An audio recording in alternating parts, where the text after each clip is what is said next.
দেশে বর্তমানে ৫০টি নিবন্ধিত রাজনৈতিক দল থাকলেও এগুলোর বেশিরভাগের নামই কেউ জানে না। এদিকে অভ্যুত্থানের পর নতুন দল গঠনের হিড়িক পড়েছে। গত ৮ মাসে অন্তত ২৩টি রাজনৈতিক দল ও ৪টি রাজনৈতিক প্ল্যাটফর্ম আত্মপ্রকাশ হয়েছে। এদিকে আজ চিত্রনায়ক ইলিয়াস কাঞ্চন ও সাংবাদিক শওকত মাহমুদের নেতৃত্বে আত্মপ্রকাশ করেছে জনতা পার্টি বাংলাদেশ। নতুন এই দলের উদ্দেশ্য এবং কর্মসূচি কার্যক্রম সহ বিভিন্ন বিষয় নিয়ে আলাপ করব ভোটের ট্রেনের ১৪৬তম পর্বে। সঙ্গে আছি আমি হাসিব বিল্লাহ। দর্শক, শুরুতেই দেখে নিতে চাই ভোটের মাঠে নির্বাচন নিয়ে আজ যা আলোচনা হলো। আজ বেশ কয়েকটি রাজনৈতিক দলের নেতারা কথা বলেছেন। জামাত ইসলামীর নেতা আমির ডাক্তার শফিকুর রহমান তিনি বলেছেন সক্ষমতা যাচাইয়ে দ্রুত স্থানীয় সরকার নির্বাচন দিন। তিনি মূলত একই সঙ্গে আরও জানিয়েছেন, তিনি দাবি করেছেন স্থানীয় সরকার বিভিন্ন জায়গায় প্রতিনিধি না থাকার কারণে জনগণ ভোগান্তিতে পড়েছে। আনুপাতিক হারে জাতীয় সংসদ নির্বাচনের দাবি জানিয়েছেন তিনি, এবং তিনি বলেছেন নির্বাচনে বিশেষ কোনো দলকে সুবিধা দিলে জনগণ মেনে নেবে না।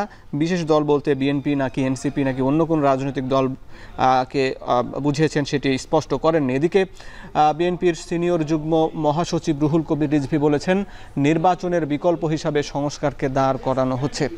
এদিকে জাতীয় সমাজতান্ত্রিক দল জেএসডির সভাপতি আসম আব্দুর রব বলেছেন সংস্কার ও নির্বাচনের সমন্বিত রোডম্যাপ ঘোষণা করুন, অর্থাৎ একসঙ্গেই সংস্কার এবং নির্বাচনের রোডম্যাপের দাবি জানিয়েছেন তিনি। এদিকে গণ অধিকার পরিষদের সভাপতি নুরুল হক নূর বলেছেন ফ্যাসিবাদ নির্মূল না হওয়া পর্যন্ত নির্বাচন হতে পারবে না। এই ছিল ভোটের মাঠে আলাপ আলোচনা। দেখছেন ভোটের ট্রেন। প্রতিদিনের মতো আজও ভোটের ট্রেনে আমাদের সঙ্গে যুক্ত আছেন নতুন রাজনৈতিক দল জনতা পার্টি বাংলাদেশের মহাসচিব শওকত মাহমুদ। শওকত ভাই, আপনাকে স্বাগত এখন টিভির নিয়মিত আয়োজনে। আপনার অনেক পরিচয়, আপনি প্রেস ক্লাবের সাবেক সভাপতি, আপনি বিএনপির সাবেক ভাইস চেয়ারম্যান সহ আরও অনেকগুলো পরিচয় আছে, এবং আজ একটি নতুন রাজনৈতিক দল আত্মপ্রকাশ করলো, সেটির মহাসচিবের আপনি দায়িত্ব পেয়েছেন। আপনার কাছে জানতে চাই যে বাংলাদেশে তো আসলে কয়েকশো রাজনৈতিক দল রয়েছে, এছাড়া নতুন অনেকগুলো রাজনৈতিক দল আত্মপ্রকাশ করলো। আসলে এখন আরও একটা রাজনৈতিক দলের আত্মপ্রকাশের কেন প্রয়োজন পড়লো? দেখুন, বাংলাদেশে নিবন্ধিত এবং অনিবন্ধিত দলের সংখ্যা প্রায় ৩০০-রও বেশি। নিবন্ধিত দল যেগুলো আছে সেই দলগুলোর অধিকাংশই তারা নিষ্ক্রিয়, নাম সর্বস্ব, তাদের কোনো রাজনৈতিক তৎপরতা নেই। বাংলাদেশে এই ২৪-এর গণ অভ্যুত্থানের পর একটি বড় ধরনের রাজনৈতিক শূন্যতা তৈরি হয়েছে। এই রাজনৈতিক শূন্যতা তৈরি হওয়ার একটি বড় কারণ হচ্ছে যে গণ অভ্যুত্থানের চেতনাকে কত ভাগ রাজনৈতিক দলগুলো ধারণ করছে বা করছে না, এটা একটা প্রশ্ন উঠে দাঁড়িয়েছে। আমরা যেসব রাজনৈতিক দলের তৎপরতা দেখছি সেই সব রাজনৈতিক দলগুলো এখন নির্বাচন নিয়ে ব্যস্ত। সংস্কারের কথা তারা বলছে, কিন্তু তাদের মধ্যে একটি অংশের নির্বাচনকে যাওয়ার ব্যাপারে খুব তাড়াহুড়া। আমরা দেখছি যে বাংলাদেশের ৫৪ বছর ইতিহাসে রাজনৈতিক দলগুলো নিজেরা কোনো সংস্কার করেনি। তারা অনেক চেষ্টা করেছেন, কিন্তু ফ্যাসিবাদকে তারা সরকারের ভেতরে বাইরে থেকে উপড়ে ফেলতে পারেননি।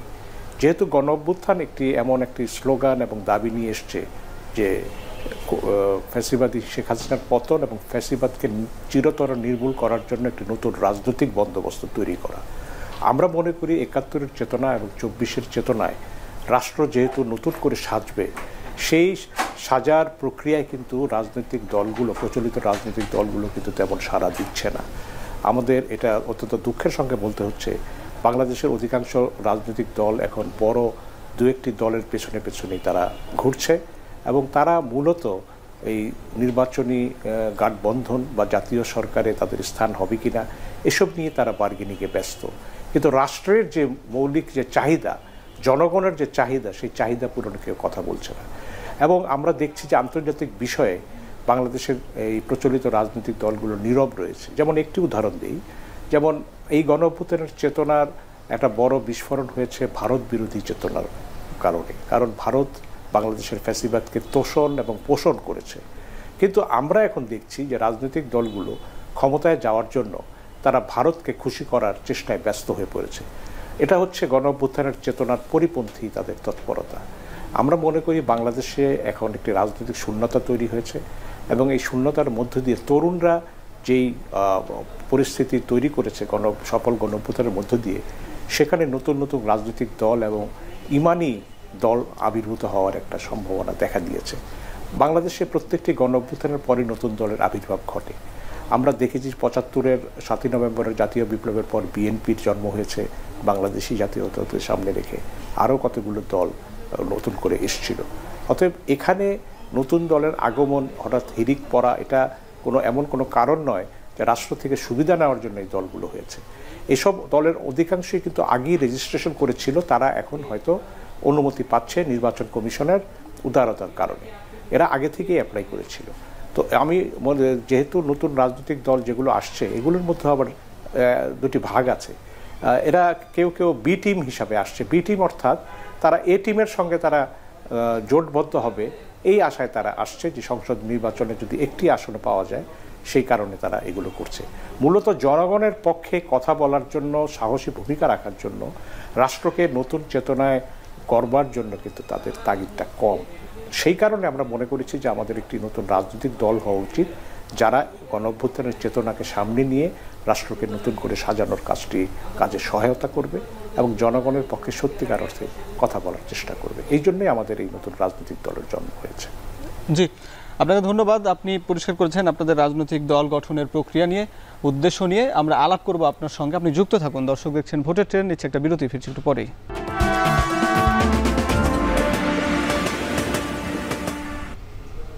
বিরতির পর স্বাগত। দর্শক দেখছেন ভোটের ট্রেন। শওকত ভাই, আমরা আলাপ করছিলাম নতুন রাজনৈতিক দল ইস্যুতে, আপনি আপনার দল নিয়ে। একই সঙ্গে আপনি যেটি বললেন যে গণঅভ্যুত্থানের পর রাজনৈতিক যেসব দল গঠন হয়েছে সেগুলোর আকাঙ্ক্ষা, সেগুলো বাস্তবায়নে সেরকম আশা পূরণ করতে পারেনি। আপনি বি টিমের কথা বললেন নির্বাচনকে সামনে রেখে। আমরা এটা দেখি যে নির্বাচনের আগে আগে বেশ কিছু রাজনৈতিক দল গঠনের উত্থান হয়। আপনিও ঠিক ২৪-এর নির্বাচনের আগে ইনসাফ কায়েম কমিটি নামে একটি দল গঠনের উদ্যোগ নিয়েছিলেন, এবং তারপরেও কি এবারও সামনে নির্বাচন ঘনিয়ে আসছে, আপনিও কি নির্বাচনকে সামনে রেখে রাজনৈতিক দল গঠন হচ্ছে কি না, আপনি কি বলবেন এই বিষয়গুলো নিয়ে? ইনসাফ কায়েম কমিটি কোনো রাজনৈতিক দল ছিল না। এটি ২০১২ সালে দেশনেত্রী বেগম খালেদা জিয়া, জনাব ফরহাদ মজার ও আমাকে দিয়ে এই কমিটিটা একটা নাগরিক অধিকার কমিটি গঠন করে দিয়েছিলেন, এবং সেই কমিটি পরে জাতীয় ইনসাফ কায়েম কমিটি হিসেবে আত্মপ্রকাশ করে। তখন এটা নিয়ে বিএনপির কোনো মহলে একটা ভুল বোঝাবুঝি হয়েছিল যে তারা বোধহয় একটি বিকল্প রাজনৈতিক দল গঠনের চেষ্টা করছে। আমরা সেটা করিনি, আমাদের সেটা উদ্দেশ্য ছিল না। আমরা যেটা চেয়েছিলাম গণ অভ্যুত্থান করতে, পেশাজীবীদের মধ্য দিয়ে গণ অভ্যুত্থানের সূচনা করে পরে রাজনৈতিক দলগুলোর অংশ নিয়ে এই গণ অভ্যুত্থানকে সফল করা। কিন্তু সেই ক্ষেত্রে আমাদের সফল হতে দেওয়া হয়নি।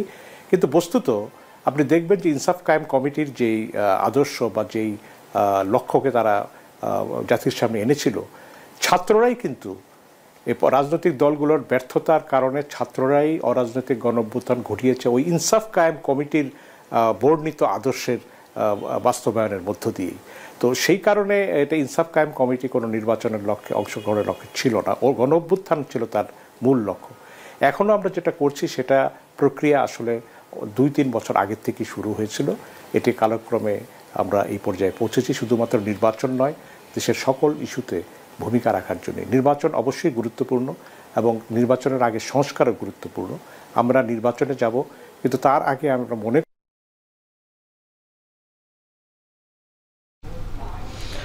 দর্শক ভোটের ট্রেনে আলোচনা করছি নতুন রাজনৈতিক দল গঠন নিয়ে। নতুন রাজনৈতিক দল, আজ একটি নতুন রাজনৈতিক দল গঠন হয়েছে ইন্টারকন্টিনেন্টাল হোটেলে। সেখানে মূলত যে চিত্রনায়ক ইলিয়াস কাঞ্চন এবং যিনি নিরাপদ সড়ক চাই আন্দোলন করছেন, সেই দীর্ঘদিন ধরে তিনি এই দলের চেয়ারম্যান হিসাবে দায়িত্ব পালন করবেন, এবং এর সঙ্গে সাংবাদিক শওকত মাহমুদ হিসাবে, শওকত মাহমুদ যিনি প্রেস ক্লাবের সাবেক সভাপতি ছিলেন, বিএনপি নেতা ছিলেন, তিনি মূলত এই দলের মহাসচিব হিসাবে দায়িত্ব পালন করছেন। তো আমরা তার সঙ্গে আলাপ করছিলাম, এবং সেখানে আমরা যেটি দেখলাম যে এই গণ অভ্যুত্থানের আকাঙ্ক্ষা বাস্তবায়নের জন্য এবং রাষ্ট্র সংস্কার নিয়ে তারা কাজ করবেন, এই বিষয়গুলো আমরা আমাদেরকে জানাচ্ছিলেন। আমরা আরও আলাপ করব একটা বিরতির পর। দর্শক দেখছেন ভোটের ট্রেন। বিরতির পর স্বাগত। আলোচনা করছি নতুন রাজনৈতিক দল জনতা পার্টি বাংলাদেশের মহাসচিব শওকত মাহমুদের সঙ্গে। শওকত ভাই, আপনার কাছে একটু জানতে চাই, আপনারা আত্মপ্রকাশ করলেন আজই, কিন্তু আপনাদের এই যে গণপরিষদ, স্থানীয় সরকার নির্বাচন কিংবা জাতীয় নির্বাচন, এসব নিয়ে বিতর্ক হচ্ছে, সরকারের মেয়াদ নিয়ে আলাপ আলোচনা চলছে, আপনাদের অবস্থানটা কি একটু জানতে চাই। আমরা শিগগিরই আমাদের দলের কেন্দ্রীয় কমিটির সভায় বসে আমরা এগুলো সিদ্ধান্ত নেব যে আমরা কোন ইস্যুতে আমরা কি বক্তব্য রাখব, এবং আমরা এই ঐকমত্য কমিশনের কাছেও প্রস্তাবাবলী পেশ করব এবং সংবাদ সম্মেলনের মধ্য দিয়ে আমরা জানাবো যে কোন ইস্যুতে আমাদের কি অবস্থান। তবে মোটা দাগে আমরা সংস্কারের মানে যেটা গুরুত্বপূর্ণ সংস্কারগুলো সেগুলো আমরা নির্বাচনের আগে তার বাস্তবায়ন দেখতে চাই। এই জন্যে যে বিগত তত্ত্বাবধায়ক সরকারের আমলেও, বিশেষ করে শাহাবুদ্দিন সরকার সাহেবের আমলেও আমরা মিডিয়া বন্ধ করে দেওয়ার, সরকারি ক্ষমতাকে রদ করার জন্য শাহাবুদ্দিন সাহেব এটি কমিটি গঠন করেছিলেন এবং তার সুপারিশ বাস্তবায়ন করে অধ্যাদেশ জারি করেছিলেন। পরবর্তী নির্বাচিত সরকার বেগম খালেদা জিয়ার নেতৃত্বে যেটা হয়েছিল, তারা তাদেরকে আইনে অনুমোদন করে পত্রিকা বন্ধে সরকারি ক্ষমতা প্রত্যাহার করে নেন। অতএব এই সরকার যাতে শুধুমাত্র একটা চার্টার করলেই হবে না বা একটি অঙ্গীকারনামায় রাজনৈতিক দলগুলোর সম্মতি নিলে হবে না, তা বাস্তবায়নের সঠিক প্রক্রিয়ার সূচনার পরই আমি মনে করি যে নির্বাচনে গিয়ে নির্বাচিত সরকারের উপর এটি একটি ম্যান্ডেট হিসেবে দেওয়া উচিত যে তারা এই সংস্কারগুলো বাস্তবায়ন করবে। এবং এই সংস্কার প্রক্রিয়ার আলাপ আলোচনার মধ্য দিয়েই কিন্তু অনেক রাজনৈতিক দলের ভেতরের মনোভাব কিন্তু পরিষ্কার হয়ে যাচ্ছে, আসলে তারা কতখানি সংস্কার চায় বা কোন সংবিধানের কোন অনুচ্ছেদে কী ধরনের তারা পরিবর্তন চায়। তো এই আলোচনাগুলো হওয়া প্রয়োজন এবং এর মধ্য দিয়ে আমরা মনে করি যে একটি কোনো রকম বিভেদ নয়, জাতীয় ঐকমত্যের মধ্য দিয়ে সংস্কার ও নির্বাচন দুটি প্রক্রিয়ায় এই অন্তর্বর্তী সরকার সমাধান। জুলাই চার্টার ছাড়া আর কি হতে পারে? আমাদের ভাবনাগুলো আমরা জুলাই চার্টার ছাড়া আমার মনে হয় যে যেসব বিষয়ে সরকার অধ্যাদেশ জারি করার সক্ষমতা আছে মানে সংবিধানের মধ্যে, সেগুলো বিষয়ে সরকার অধ্যাদেশ জারি করতে পারে, সরকার গণভোটও দিতে পারে। সরকারের এরকম সামনে অনেকগুলো মানে আমি বলবো বিকল্প আছে। এখন সরকার কোন বিকল্পে কী ধরনের উপায় নেবে সেটা সরকারের ভাবনা এবং রাজনৈতিক দলগুলোর মতের উপরে এটা নির্ভর করছে। কিন্তু আমরা যেটা দেখছি যে এখন থেকেই একটা মত পার্থক্য লক্ষ্য করছি, কেউ জাতীয় নির্বাচন আগে চায়, কেউ স্থানীয় নির্বাচন আগে চায়, কেউ গণপরিষদ নির্বাচন চায়, কেউ সংসদ নির্বাচন চায়। এগুলোর কিন্তু একটা ফয়সালা হওয়া উচিত, তা না হলে কিন্তু দেশ একটা অনিশ্চয়তার মধ্যে পড়ে যেতে পারে।